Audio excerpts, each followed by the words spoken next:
I'm Brittany, this is Eddie, and welcome to the very last episode of The Ship's Closet. Today we're talking about kind of three major topics. We've got Gene Roddenberry's top 10 favorite episodes. We've got a handy little list that we're going to go through and talk about. We're also tackling the myth that Star Trek was just like a silly sci-fi show that no one put any thought into, and so, reading into it would be stupid because nobody put anything in there for us to read. We're tackling that whole issue. There's also a quote from Gene Roddenberry that I'm going to talk about that kind of has my eyebrows in the permanent upright and locked position. We're going to take that apart a little bit, although actually, it's pretty plain as day. There's not much there to take apart. But first, we're going to go through the top 10 episodes. Let me look at my notes because memorization is not one of my strong points. For the 25th anniversary of the show, Roddenberry gave his top 10 favorite Star Trek episodes to, I think, TV Guide as, like, part of the whole celebration thing. So today we have a nice little handy, snapshot of kind of what was most important to Gene when it came to, what they did with the show and kind of what the show stood for, which was a lot of things, what it tried to do, which was also a lot of things. This is just a really great little collection of kind of we could take this as like the 10 episodes that best represent the show. So we're going to go through them just really quick, and then we're going to talk about the list as a whole. First off on this list is Balance of Terror, and that's the one that was like the space commander chess match thing between Kirk and then like that Romulan commander who would like later go on to play Spock's dad. Like you have that episode, that was Balance of Terror, and then you had, Return of the Archons, which was that planet that had like the one designated hour of like complete batshit crazy time, kind of the Purge before we had the Purge. Important thing to take away with that episode was that, Kirk once again outsmarts a computer. But I think the big thing that we all learned was that Spock looks really good in one of those like old school like Regency era, capes with like the really dramatic hood, and he's like all black and he's very dashing. He's very riding across the moors in the rain at dawn type thing. The Enemy Within, classic, Kirk gets split into, technically he gets split into like his id and his ego, so he gets split into like, the really gentle, thoughtful, way less aggressive side, and then he also gets split into the animalistic urges, wild beast thing that puts on makeup, attacks, I almost said attacks Uhura, that's wrong, attacks Rand, he attacks Rand, I'm due for a rewatch, can you tell? There's The Trouble with Tribbles, which, as we all know, is when, tiny little cute furry things kind of, multiply all over the Enterprise, and Kirk is about 1,701% done. Kind of surprisingly, kind of not surprisingly, we also have the pilot, so we have the episode actually called Where No Man Has Gone Before. That's where, Kirk has to take down a former friend of his who's kind of like a human-turned-god, because humans should definitely not be gods. This is also the tan velour uniform's one and only horrifying appearance that makes us all grateful for pilot episodes. There's also The Menagerie, part 1 and 2, where we really see how much Kirk trusts Spock when Spock kind of throws a mutiny and makes everyone sit around and watch someone else's home movies. Right here, we also have The Naked Time. There's the episode Devil in the Dark, where, that plastic orange tunnel-making weird, cave monster thing is actually a mother, you bastards. Also, Science Matters until Kirk is in the same room with it. There's also City on the Edge of Forever, where time travel sucks, Spock wears a beanie, and we're all involved in, a very quiet desperation love triangle thing. And then last here, hang on, I'm having trouble reading this. It says here, Amok time? I'm not really sure on the pronunciation. Amok? Amok time? No, I think it might be like Amok time or something like that is on this list. I mean, I don't really remember that one, but it's there, it must be important. As you can see from wherever I decide to put the list, you can also see that this really is a good snapshot of the series. Again, it's kind of goals, kind of what it wanted to do, when it was funny, when it was dramatic, when it was super serious, when it was tactical, when it was action oriented. We kind of have like a little bit of everything in here. One of the I would say kind of through lines, one of the constants on this list is the amount of Kirk and Spock interaction. I'd say with the exception of about 3 or 4 episodes, somewhere around there. I mean, excepting for over half of this list contains some very significant Kirk Spock either episodes or moments or what have you. This is a very Kirk Spock heavy list. The funny thing is that critics will say that that really doesn't mean anything. Because, one of the central things on the show was Kirk Spock's platonic relationship, and so therefore, naturally, in a top 10 given by Gene Roddenberry, you're going to see that come up and factor into this list. It's not a big deal. There's nothing to really, point at there. But that kind of cuts both ways, because if we're talking about this whole Kirk Spock theory, we can also very easily say, well, of course this is what the list looks like. If Kirk and Spock's romantic relationship was one of the, core tenets of the series, this is pretty much exactly what the list would look like, if that were true. It's kind of a rhetorical wash in that sense, but I personally can't help but kind of side-eye this list. Because even in the episodes where you don't necessarily have that much, interaction between Kirk and Spock, or it may not, center on them or, feature their dynamic very much, even when you have those episodes, you still have episodes that are bookended by this shit.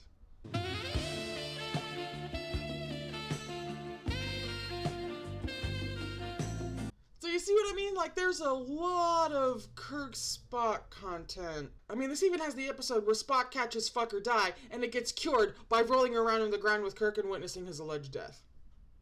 There's just kind of a lot here. I'm looking at my computer. Sorry, my computer's right here. There's just kind of a lot here in this list, in the Kirk and Spock heavy episodes and the non-heavy episodes. It's kind of filtered throughout the whole thing. And it's not just any interaction. These are all, the flirting and devil in the dark alone. Really? There's just... It's not just any Kirk and Spock screen time. This is some of the screen time that everybody, for 50 years now, has been pointing at and going, this might not be entirely straight. I kind of side-eye this list. He could have... there were other, what? I thought you guys would, if you didn't already know about it, I thought you guys would like to be aware of it. This is kind of something you put up on the corkboard, but, you don't put it in the center. You kind of put it off to the side. It's something to take as a part of a whole, which is actually one of the themes of this last episode. This is about taking everything that we've talked about so far and kind of looking at everything in a big picture deal. It's not about any necessarily one specific part of the argument or the theory or whatever you want to call it. Also, I'm low-key angry that Corbomite Maneuver isn't on this list, but whatever. Show creators are wrong about their own art all the time. It's fine. Moving on, there was one time 10 years ago when I went on a date with a guy who I was not terribly excited to go out on a date with, but for whatever reason that I honestly can't remember, I went anyway.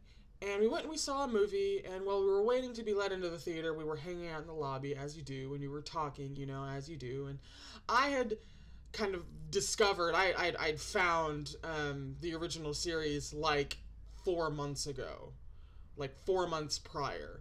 So, of course, I was going to bring it up in conversation on a first date because I am both obsessive and I have no boundaries. And when I did, one of the first things that I mentioned was how I was so surprised that Star Trek was kind of more than just a silly show. It's like I said, it was actually the original series was, pretty intelligent. And the guy laughed in my face. He laughed right at me. And just a little pro tip for first dates: if someone is explaining to you something they recently discovered and they're like really passionate about it and they start describing it, and that description maybe kind of doesn't fit into your original conception of this thing that you have absolutely no experience with, it's probably best that you don't laugh in her face.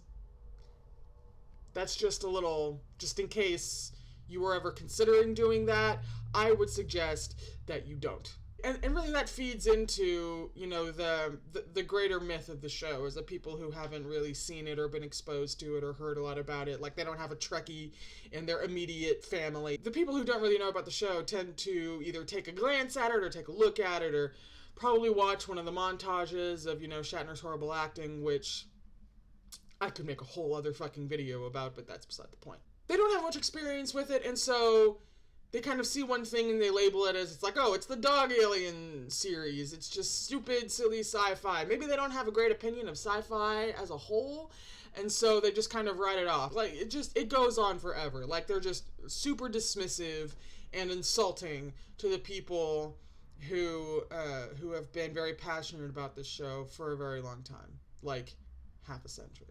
And aside from, you know, sitting them down and shoving the entire show down their throats, aside from that, there's a couple of quotes from William Shatner that's really handy to have around. They kind of attest to the fact that, no, people actually put effort into this show. Like, people put a lot of effort into this show. And Gene Roddenberry, in particular, put his blood, sweat, and tears into this show. And these are just a couple of quotes that really bring that into a rather terrific relief. And so in this first quote, William Shatner said, "Gene began personally attending to each creative detail of every Star Trek episode, refusing to let his vision be compromised so that he could partake of such luxuries as sleep, food, or personal life. Roddenberry forced himself to revise and often totally rewrite each of our first 13 scripts, always demanding that each new draft fit the creative, structural, and dramatic guidelines he'd established almost 2 years earlier." In the second quote, Shatner also talks about Nimoy for a second. This one's from the book Star Trek Memories, and in it, Shatner wrote, "Nimoy was very, very dedicated to Spock's character, getting into fights about dialogue and what exactly Spock did. Also, Roddenberry paid very close attention to detail. If a race had horns, there had to be an evolutionary reason for it to have horns." This is not the portrait of work habits for a guy who doesn't give a shit about what he puts on screen. Now, I realize that today's, you know, sleep under your desk, work 28 hours a day to craft this, to craft a sci-fi universe, that type of meticulousness and real, sincere, you know, just balls to the walls effort today looks more like Westworld. Back then, it looked like Star Trek. Now, I know that that's kind of hard to swallow, especially, you know, considering you're like, really? He sacrificed his personal life to make sure that he was dedicated to the world that the Shore Leave episode presented. And it's like, yeah, like that's exactly what they did. You have to take the decade in which it was created into account. Like, you can't just separate it from the time it was made and judge it by modern standards. Now, as we can see from these two Shatner quotes, a whole lot of effort went into this show. Nimoy got into fights about Spock's character. Like, people gave a shit about the world that they were creating. And Gene Roddenberry, in particular, had put as much effort as he possibly could into building meaning into this universe. And even though that looks a little bit different to us now, that doesn't mean that the effort wasn't there. That doesn't mean that the intention wasn't there, or the love, or the dedication, or the intellect. Now we have better special effects and more budget. But back then, the real cutting edge, the real dedication to detail was actually Star Trek. So, you know, there is a base there. Even if Roddenberry couldn't control everything, he tried. There is a kind of intellectual foundation there that is otherwise, you know, missed by just focusing on, you know, the dog in the alien costume. On a related note, we also have a quote here from Majel Barret. Now, she was the actress who played Chapel, and she went on to play Deanna Troy's mom in The Next Generation. And she also, happened to be married to Gene Roddenberry. So in an interview, she talked about the biggest picture of what Gene Roddenberry's goals were with the show, and kind of ultimately what he wanted to do with it, and kind of his reason for making it the way that it was.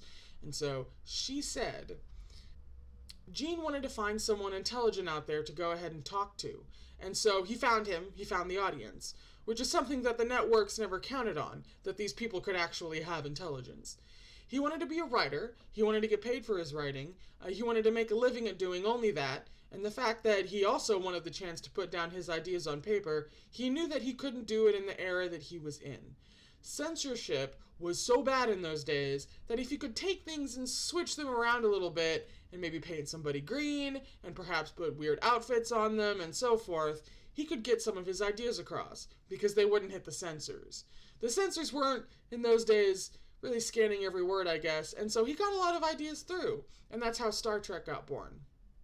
So clearly, it wasn't just that Roddenberry was putting a lot of detail into this fictional universe. It was also that he was really trying to say something. He had a lot of things that he wanted to talk about. And in order to do that, he had to subvert censors in order to talk about controversial topics. Like, that is right there in the quote. He's like, we know that was his approach to talking about things that the late 1960s didn't really want you talking about. The funny thing is that the entire Kirk and Spock theory is based on the idea that Gene Roddenberry subverted censors to talk about a controversial issue.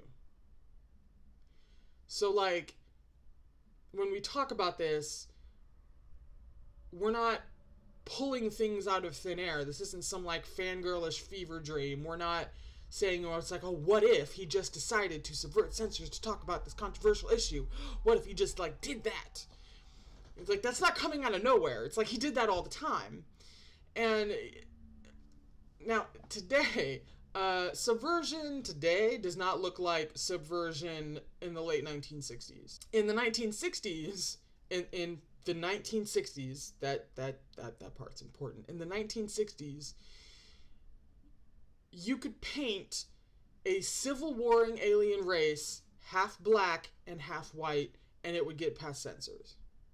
So today, with our, modern, more savvy eyes, I mean, we as a people have been absorbing media for like 100 years now.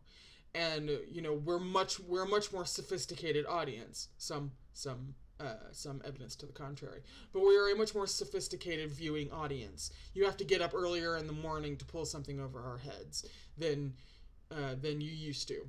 Which creates an almost oxymoron. It creates obvious subversion. So back then, that kind of shit, really obvious to us. We look at that now and we go, it's a little on the nose, Gene Roddenberry. Like, it's a little, but back then, that actually got by people. Like, there were people to get by, and that got by them, okay? So when you talk about that kind of stuff, skirting racial issues, you also had, Kirk and Spock gazing into each other's eyes lovingly and talking about emotional security. Obvious subversion, as the theory goes. When we talk about this whole idea that, that Roddenberry kind of snuck Kirk and Spock under the radar in order to talk about homosexual relationships, this isn't like some weird theory about like, ooh, what if he did this? Like, no, this was a thing he did regularly with other topics, and we are suggesting that maybe he also did it with this other one over here. And now, the last thing we're going to do before we get to the usual scene dissection and reaction and deep and really heartfelt appreciation of 1960 special effects. Before we get to that, we're going to deal with one more quote, and this one comes from Gene Roddenberry himself. This quote comes from a book called Star Trek Lives. It was published in the late 70s, early 80s, maybe mid 70s, somewhere around in that area. And when I found this in my notes for the last bit of things to talk about on this show, nothing made it into my notes that I hadn't already verified. And yet, I verified this. I made absolutely sure that this existed because yeah. This is a quote where he was talking about specifically his goals with how he wrote and how he presented Kirk and Spock's relationship on the show, on the original series. He said, and I quote, "I definitely designed it as a love relationship, and I hope that for men who have been afraid of such relationships, that they, Spock and Kirk, would encourage them to be able to feel love and affection, true affection, love, friendship, and deep respect. That was the relationship I tried to draw. It's quite a lovely thing where two halves make a whole." This is one of those times where I really love Gene Roddenberry, and this is something just aside from this whole Kirk Spock thing. This is a handy quote to trot out for all of the dude bro, fuckboy, asshole fans who try to make the show, and particularly Kirk, something that they weren't. This is a lovely thing to bring out, because he was taking on toxic masculinity before we really had the phrase toxic masculinity. Like, he wanted to, as he said, encourage men to have deeper, more emotional, more intimate relationships with each other, and kind of like fuck that macho bullshit, and like we can talk, we can share our feelings, we can be really connected with each other, and if we have that impulse to have those relationships, we shouldn't be fucking afraid of it. We should be able to talk about our feelings with each other even though we're dudes. Like, this should not be an issue. And he cared about it so much that he put it into the central core relationship of the entire show. The other thing about this quote, though, is that it takes zero interpretive skill. It takes zero hoop jumping. This takes absolutely no effort whatsoever to look at this quote and be like, hey, he could have been talking about queer men as well. Like, that's just a fact. You look at this quote and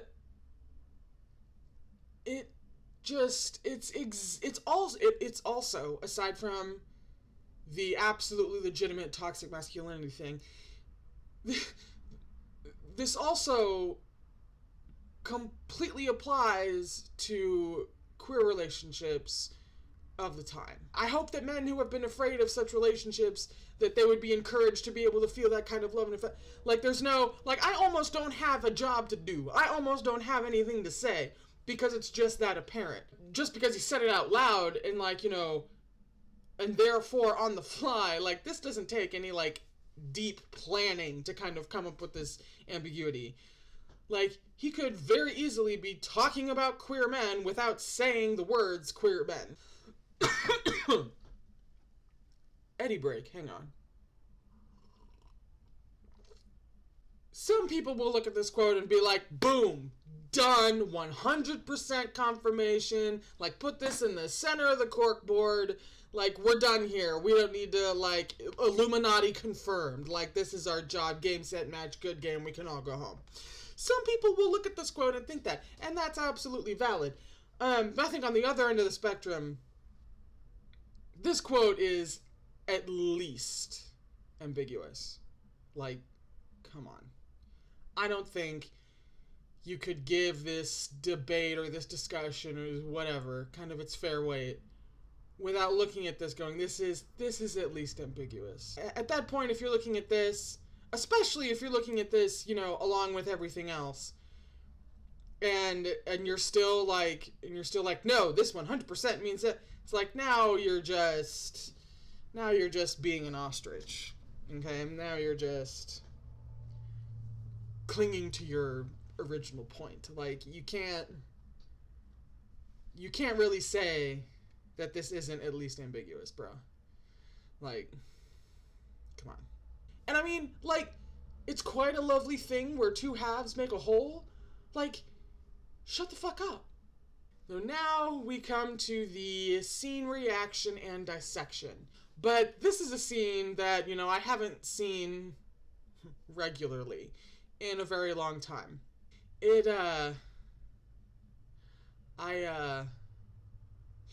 can't really preface it with anything. There's kind of no lead in into this. It's just, we're going to watch it together, and then we're going to talk about it if I'm still coherent. So give me 1 second to set it up. Okay, so this is how we're going to watch the scene. I had to improv something real quick with technical stuff, but that just makes it different for me. It's not going to be any different for you. So we're going to watch the scene as per usual, and then if I am even remotely capable of human speech afterwards, we're going to talk about it and react to it and hopefully be able to scrape ourselves up off the floor afterwards. Okay.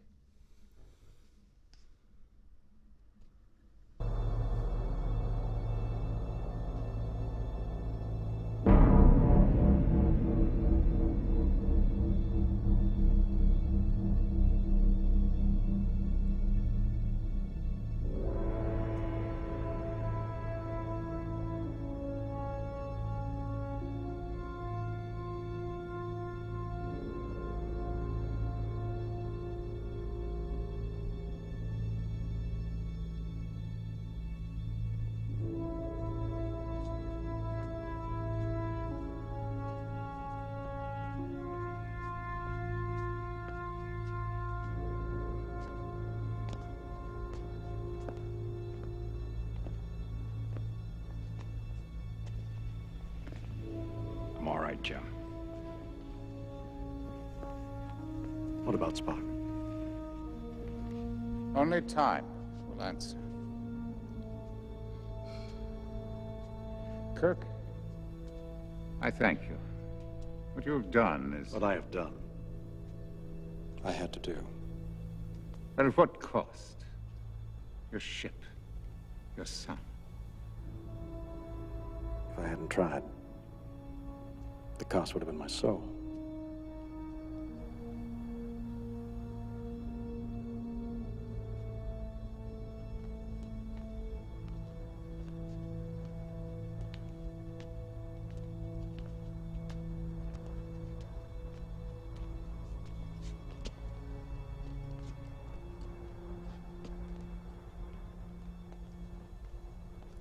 Say something! I'm fine.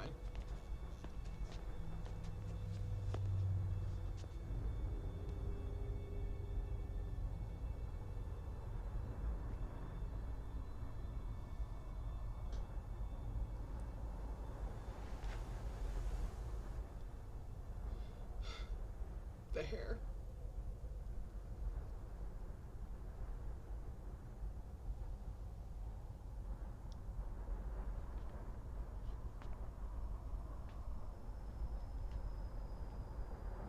Any day now, come on. You're like ripping this out.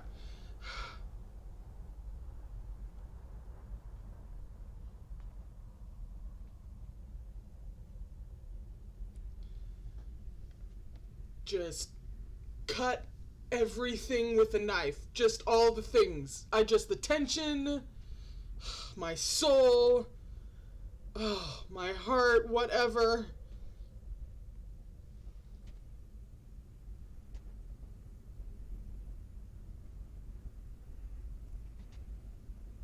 My father says that you have been my friend.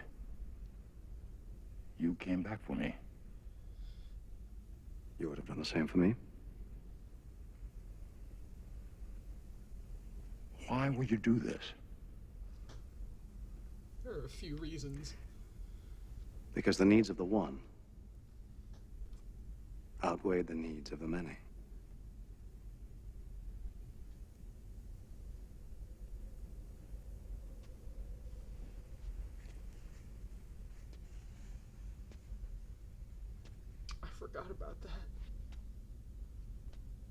Yes. Turn. Turn. Go back. Go!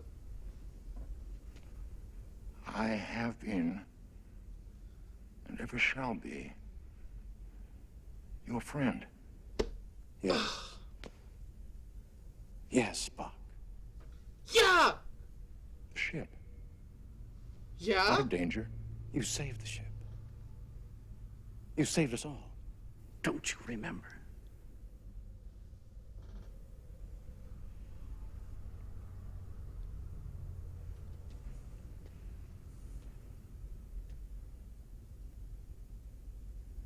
Come on. Jim. Your name is Jim. Yes.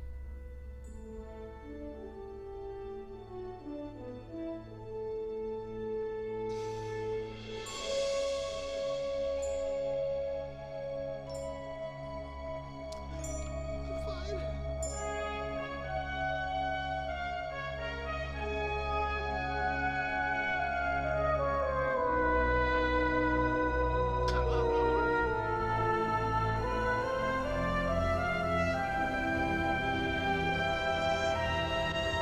Then you have the delicate crossfade to the dawning and the mountains of the mist and the...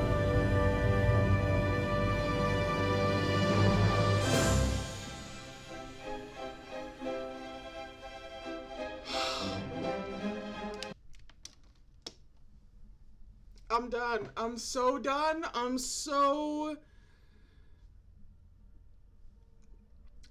done. I need Eddie. Okay. Eddie's gonna comfort me. Or kill me. One of the two. Okay, oh my god. Okay, oh my god. Okay, that was so beautiful. Nimoy directed that, by the way. That entire movie, obviously, not just that one last scene.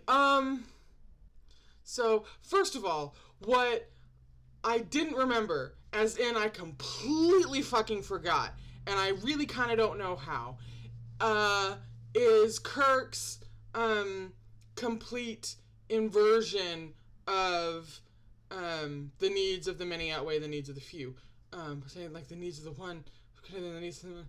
And I just like, because sometimes we have to care about the individual, right? And when you fucking love that individual, sometimes the many just don't fucking matter. And and the talk with Sarek, it would have cost him his soul, and like he lost his son and his fucking ship, the Enterprise, that thing that he was supposed to love above anybody and anything. He lost everything, and not even to get Spock back. He lost everything thinking that he was just putting Spock to rest. Like, and he just kind of like, in the last third of the movie, just kind of like lucks out in that actually this is also about bringing Spock back if we possibly can. Like, he didn't go into it knowing that he was gonna resurrect his fucking husband, okay? Because they're married. Because this is married. Because they are like so unbelievably fuck off in love. I can't handle this. I can't handle this. This is too much. Why did I choose that scene? Oh, this was such a bad decision. Why did I do that to myself?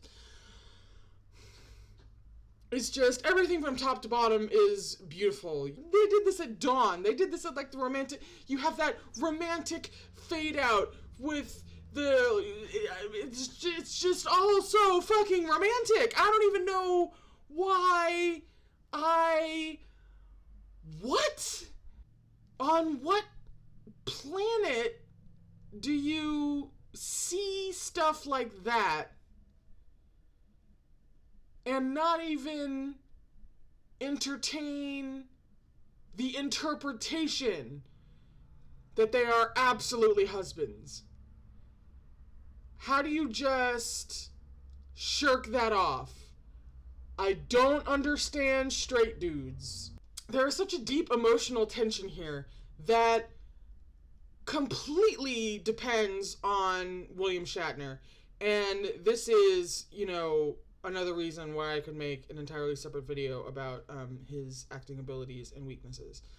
Because he's not given enough credit. We want Spock back. We want Spock to be the same Spock that we have known and loved. I think at this point, because the movie came out in the 80s, it's we've loved him for almost decades now. And we want him back. Obviously, we want him back really bad. We don't want him back with a fraction of the strength that Kirk does. He loves that Vulcan so much that he gave everything just to lay his soul to rest. This is legitimately one of the most romantic scenes kind of in the pantheon of great romantic scenes. This was beautiful. This was a purely beautiful scene. There aren't many scenes in film that kind of reach this height of fucking beauty. And I really need to watch everything all over again because I am speechless. This is a horrible scene dissection. What scene dissection? But God, I mean, fuck. Okay, coming off of that, we now get to kind of shift gears and talk about the wonderful, beautiful, state-of-the-art special effects and props that were used on this show. Now, I present this footage to you without comment.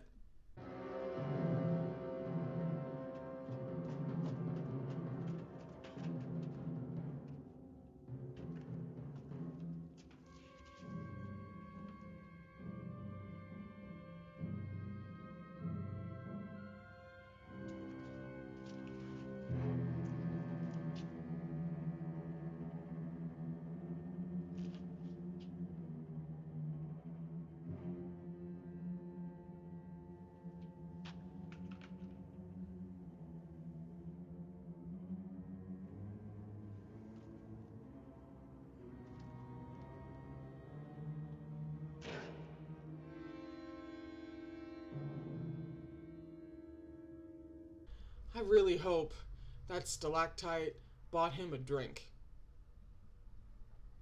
A couple drinks. A lot of drinks. Much alcohol.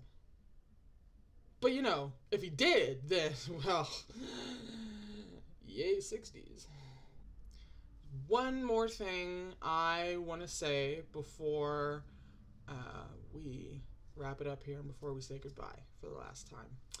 I started this show as kind of a I'm right, you're wrong, here's why kind of mission thing. And over time, what I hope that people can take away from the show is actually more of a, hey, a lot of people in this fandom kind of have this theory, we kind of have this interpretation, we have this idea about the relationship between Kirk and Spock, and it's not something that should be, laughed off. It's not something we pulled out of our hats. It's not something we made up out of thin air. It is actually a legitimate question almost, and it should at least be discussed, or the possibilities, the ramifications as a result of. This should be something that, if brought up in a discussion of the show, shouldn't be laughed at. I mean, hell, look at, the points and the ideas and the big foundational things about this show.